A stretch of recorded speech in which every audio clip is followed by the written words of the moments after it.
The federal agents came at 6 in the morning, knocked on his door, read him his rights while his neighbors watched from their windows.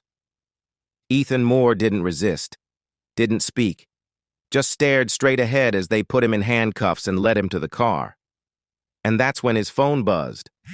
One new message. No sender. Just a video file. He opened it sitting in the back of that police car, his hands shaking. The screen went black. Then music started playing, soft, familiar, their wedding song.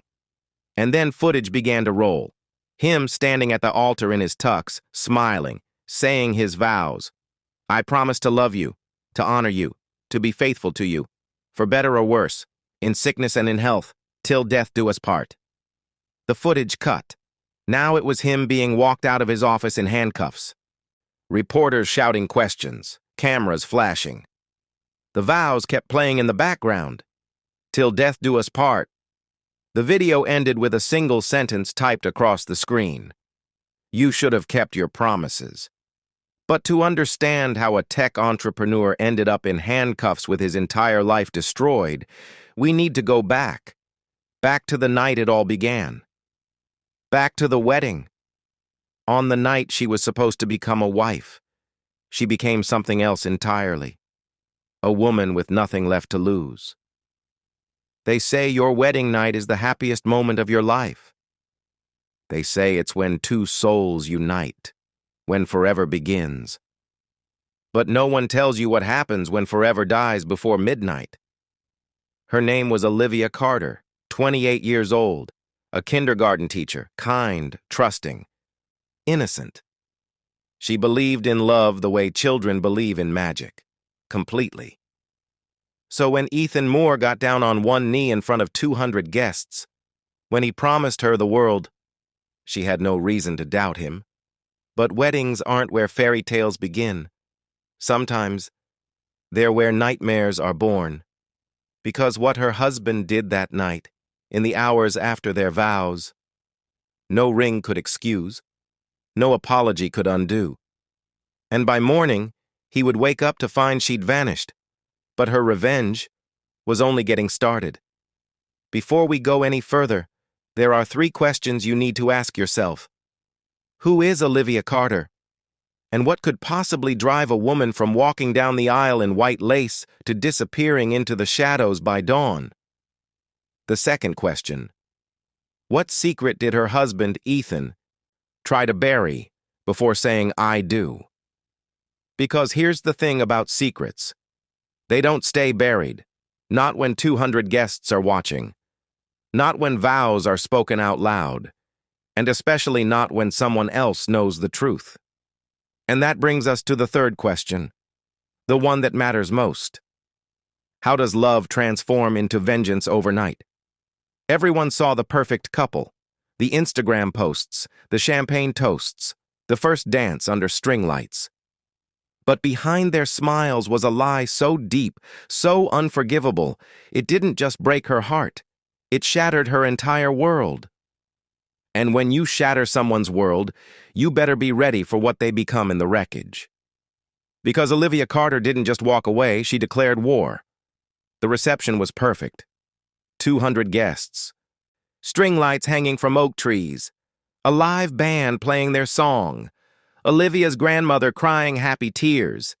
Ethan's best man delivering a toast that had everyone laughing and clapping. They cut the cake. They danced. She rested her head on his shoulder and whispered, I can't believe you're mine. He kissed her forehead and said, forever. By 11 o'clock, the guests had started to leave. Rice was thrown.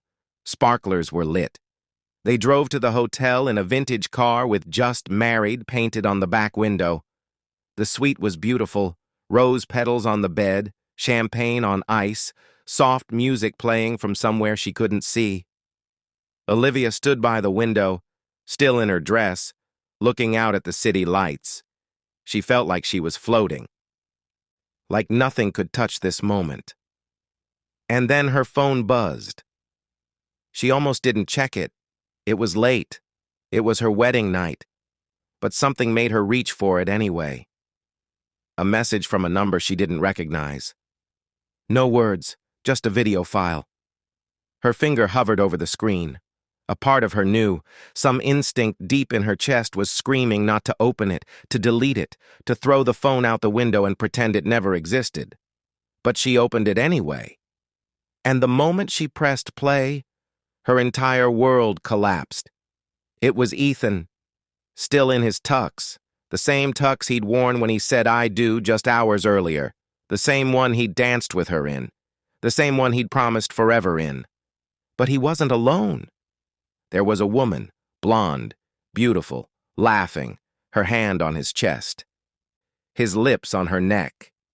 The video was shaky like it was filmed in secret, but there was no mistaking what she was seeing. The timestamp in the corner read 5 hours earlier. 5 hours. While Olivia was getting ready with her bridesmaids, while her mother was helping her into her dress, while she was writing him a note that said, "I can't wait to be your wife." He was with someone else. The video kept playing. She wanted to stop it. She wanted to throw the phone across the room, but she couldn't move. She couldn't breathe. And then she heard his voice. "This doesn't change anything. I'll marry her. I'll do what I'm supposed to do.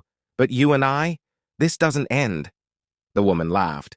"Poor Olivia, she has no idea, does she? She doesn't need to know. She never will." The video ended. Olivia stood there in her wedding dress, rose petals at her feet, champagne going flat on the table, and felt something inside her break that could never be put back together. It wasn't just infidelity. It wasn't just a mistake. It wasn't even just betrayal. It was planned. It was filmed. It was shared. Someone wanted her to see this. Someone wanted her to know that the man she just married, the man she'd trusted with every piece of her heart, had made a fool of her. On the most important day of her life, she looked at the ring on her finger, the same ring he'd saved 6 months to buy, the same ring she'd stared at every morning with a smile. It felt like poison now. Behind her, the hotel room door opened. Ethan walked in, loosening his tie, that same charming smile on his face. "Hey, beautiful. Sorry that took so long. Had to take care of something with the venue. You ready for the best night of our lives?" She turned to face him. Her eyes were dry. No tears, not yet. She held up the phone. "Who is she?" The smile faltered, just for a second, but it was enough. "Liv, I don't know what you're... Who is she?" He looked at the screen, and for the first time in 3 years, she saw him lose control. The color drained from his face. His mouth opened, closed. No words came out. "Olivia, I can explain. This isn't what it looks like. I swear to God, You swear to God?" Her voice was so calm it scared even her. "You just swore to God in front of 200 people that you'd love me, honor me, be faithful to me. And 5 hours before that, you were with her." "It was a mistake, a stupid, meaningless mistake. I love you. I married you. Doesn't that prove you married me because it was convenient, because I was safe, because I believed every lie that came out of your mouth?" He reached for her. She stepped back. "Don't touch me. Liv, please, we can fix this. We can work through this. It's our wedding night. Don't let this ruin..." "Ruin what? The fairy tale? The perfect love story? You already did that, hours ago, with her." She set the phone down on the table.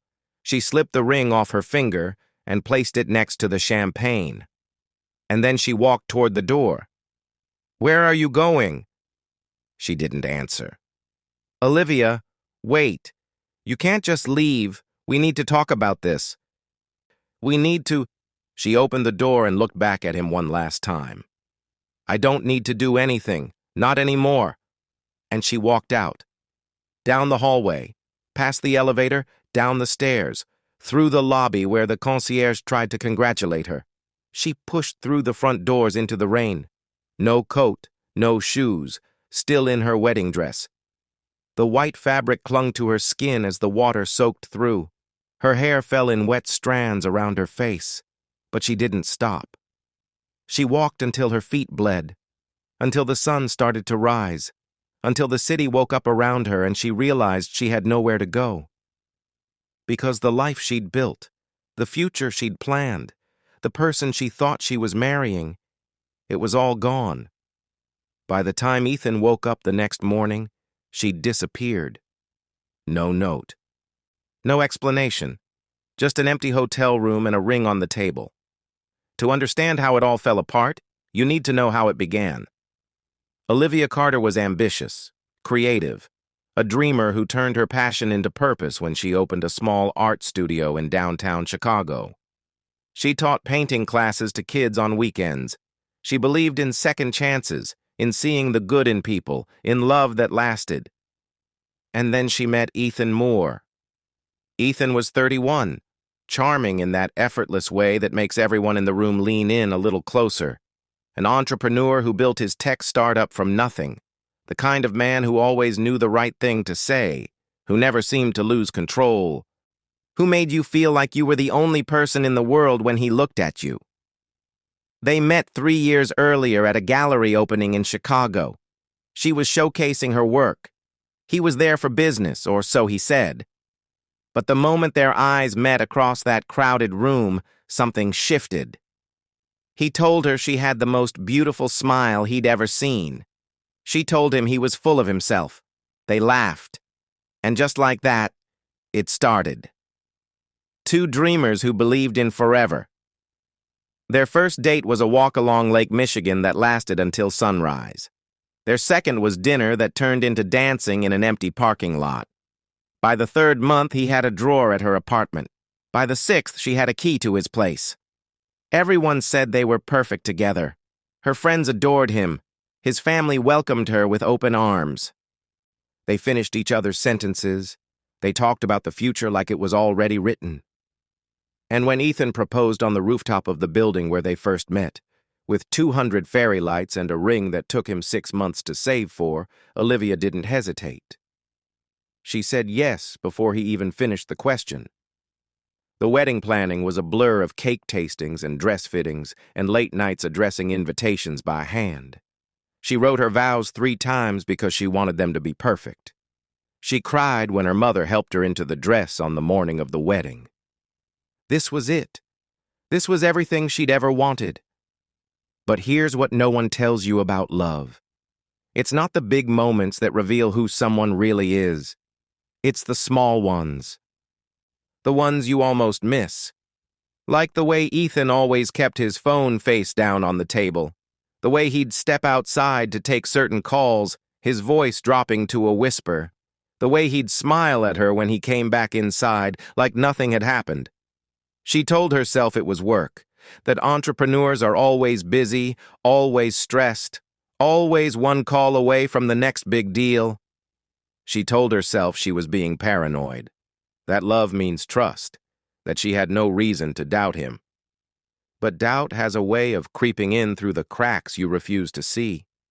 Like that night, 2 weeks before the wedding, when his phone buzzed on the kitchen counter while he was in the shower. Just a glimpse of the screen. A woman's name she didn't recognize. A message that made her stomach drop. Don't forget what we planned. She stared at those 5 words for what felt like an eternity. Her hand hovered over the phone. She could unlock it. She could read the rest. She could ask him. But she didn't. Because sometimes we're more afraid of the truth than the lies we tell ourselves to avoid it. So she set the phone back down. She took a breath. She convinced herself it was nothing. And she walked down the aisle 2 weeks later believing that forever was just beginning. But sometimes, forever ends faster than it begins. He called her 37 times. She didn't answer. He showed up at her apartment. She wasn't there. He called her friends, her family, anyone who might know where she'd gone. No one had seen her. And when the police came looking for her the next day, filing a missing persons report at his frantic request, they had no idea they weren't searching for a victim. The news broke the next morning. Local bride vanishes hours after wedding ceremony, family desperate for answers.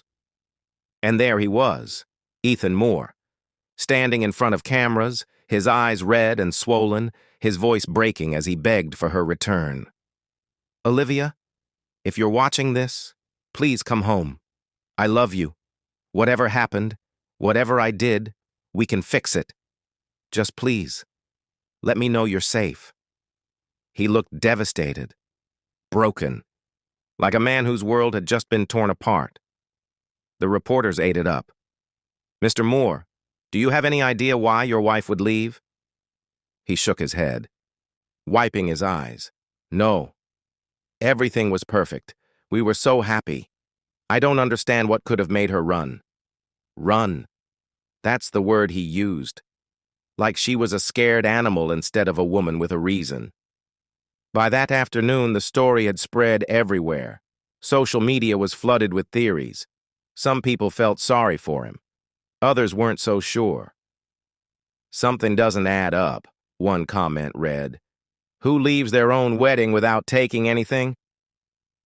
Because that was the strange part. Olivia's car was found 2 days later parked on the side of a highway 30 miles outside the city. The doors were unlocked. The keys were in the ignition. Her phone was on the passenger seat, battery dead. But there was no sign of her. The police treated it like a missing persons case. They searched the surrounding area. They checked traffic cameras.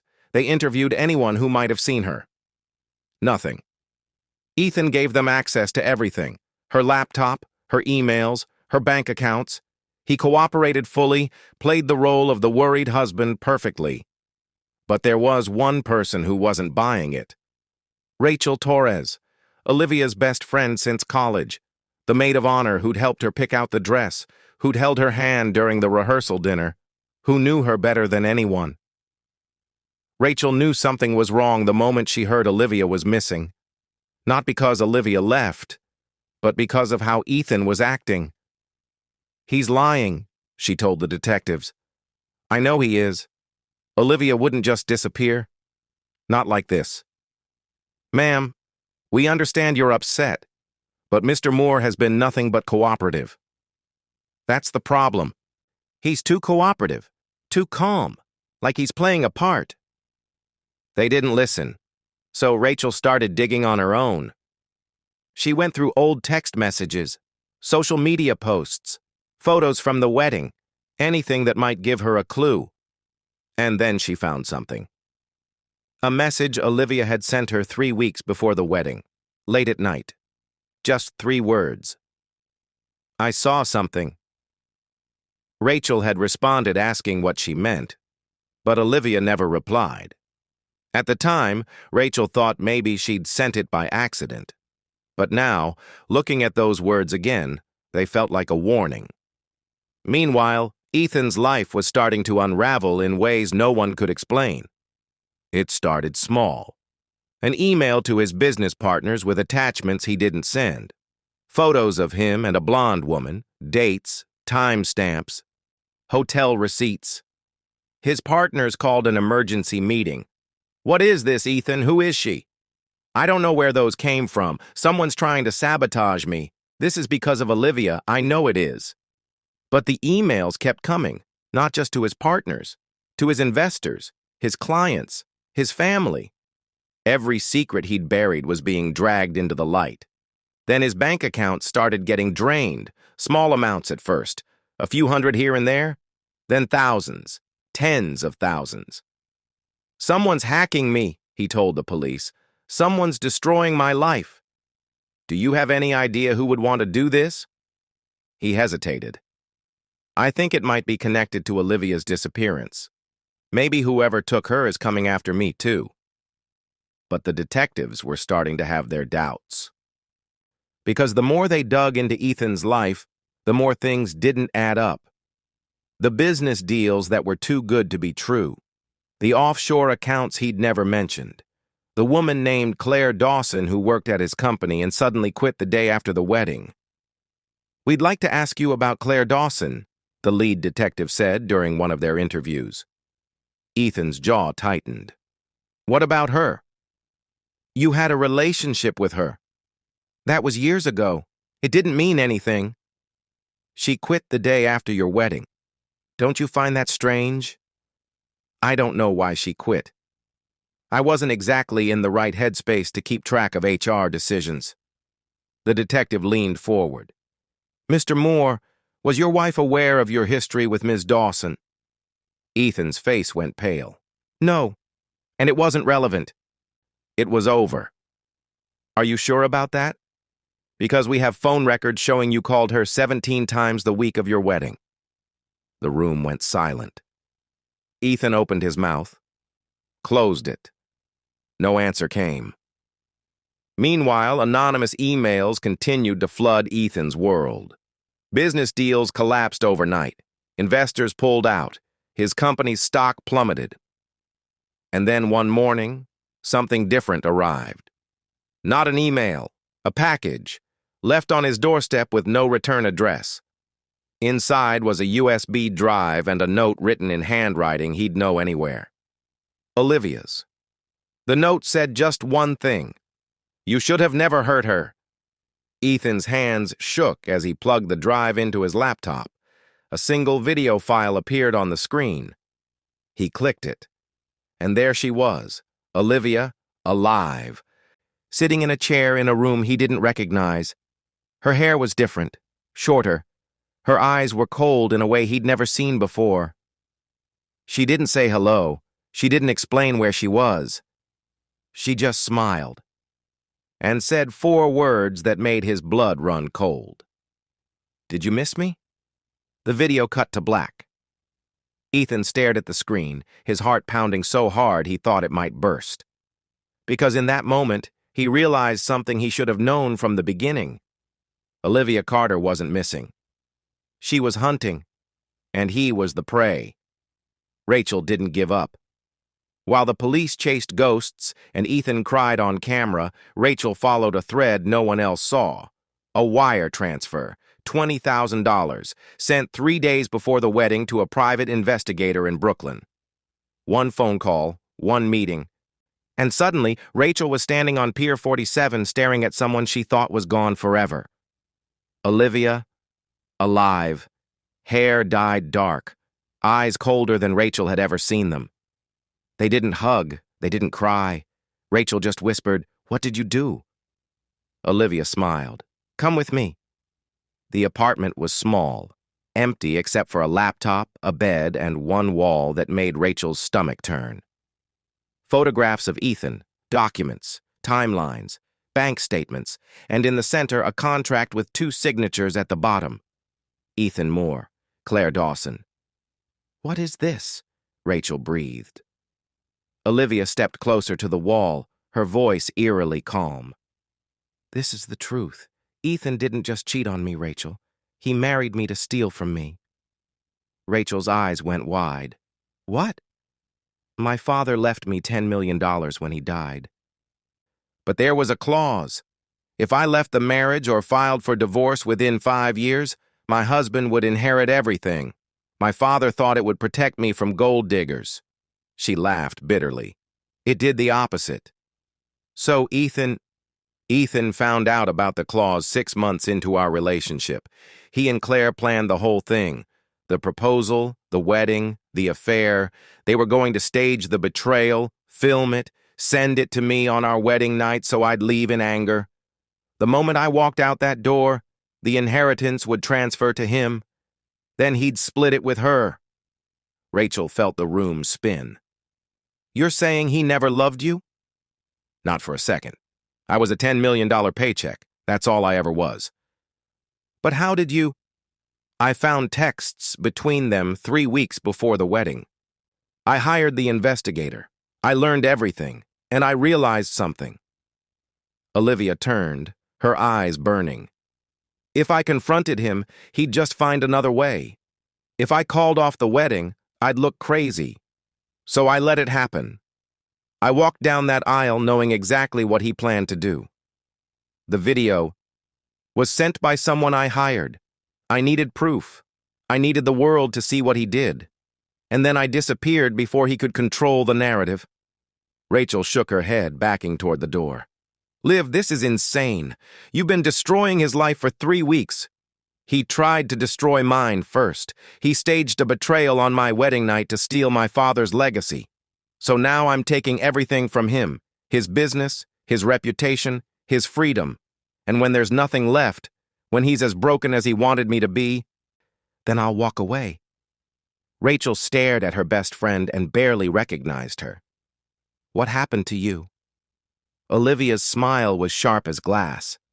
He did. And in that moment, Rachel understood. This wasn't revenge. This was survival, because Olivia Carter had been buried on her wedding night. What rose from the ashes was something else entirely. Something Ethan should have been terrified of from the start. Olivia didn't just want Ethan to hurt, she wanted him erased. It started with the media. An anonymous tip to investigative journalists. Documents they couldn't ignore. Bank records showing years of financial fraud. Forged contracts. Money laundering through shell companies. Investors who'd been lied to. Clients who'd been scammed. Within 48 hours, every major news outlet had the story.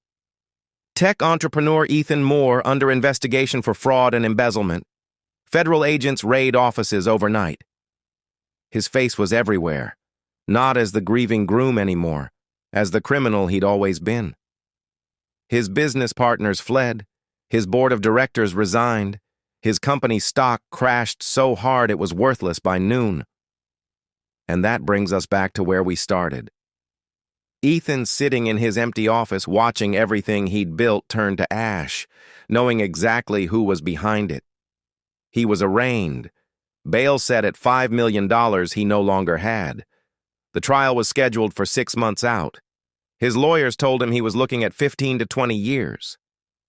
Everything he'd worked for, everything he'd lied for, everything he'd destroyed Olivia for, gone. Meanwhile, Rachel received a letter, handwritten, no return address. She opened it with trembling hands. Inside was a single page, Olivia's handwriting. By the time you read this, I'll be gone, really gone this time. I'm not running, I'm not hiding, I'm just done. You're going to ask me if it was worth it, if destroying him brought me peace. The truth? I don't know. Revenge doesn't heal you. It just makes the pain useful. He made me a villain, so I decided to play the part perfectly. But I'm tired now, Rachel. Tired of being angry. Tired of being someone I don't recognize. Tell my family I'm sorry. Tell them I love them. And tell them not to look for me. This is the only way I can start over. Thank you for not giving up on me, even when you should have. Love always. Live. Rachel read that letter 3 times before she finally let herself cry. Because she knew Olivia was right. There was no going back, not for either of them. Months passed. Ethan's trial came and went. He was convicted on 12 counts of fraud, sentenced to 18 years. He'd be eligible for parole in 10. But prison wasn't the worst part. The worst part was knowing that somewhere out there, Olivia was alive, free, starting a new life while his rotted away behind bars. He thought about her every day, wondered where she was, what name she was using, if she ever thought about him. And then, one ordinary Tuesday morning, a guard handed him an envelope that had arrived in the mail. No return address, just his name and inmate number written in elegant script. He opened it slowly, his heart pounding for reasons he couldn't explain. Inside was a single card, cream-colored, embossed. A wedding invitation. No names, no date, no location. Just 7 words printed in gold lettering. Till death do us part. Ethan's hand started shaking. He flipped the card over. Nothing. He checked the envelope. Empty. He looked up at the guard. Who sent this? No idea. It was already processed by the time it got to me. Ethan stared at that invitation until the lights went out that night. And even in the darkness, those words burned in his mind. because he finally understood what Olivia had known all along. Some promises can't be broken. They can only be turned into weapons. And the vow he'd made on their wedding night, the one he'd never meant to keep, had just become the very thing that would haunt him for the rest of his life. Somewhere, in a city he'd never find, Olivia Carter stood by a window overlooking the ocean. She wasn't crying, wasn't smiling, just watching the waves crash against the shore. And for the first time in months, she felt something close to peace. Not because she'd won, but because she'd finally let go. He took her wedding night. She took his empire. But revenge never comes without a cost. And both of them would spend the rest of their lives paying it. She wanted love. He gave her lies. And in the end, both of them lost themselves to vengeance. So here's the question I want you to ask yourself. What would you have done in her place? Would you forgive, walk away, and let karma handle it? Or would you do exactly what Olivia did and burn his entire world to the ground? Drop a comment right now. Tell me, forgive or destroy? And if you thought this story was dark, you need to hear what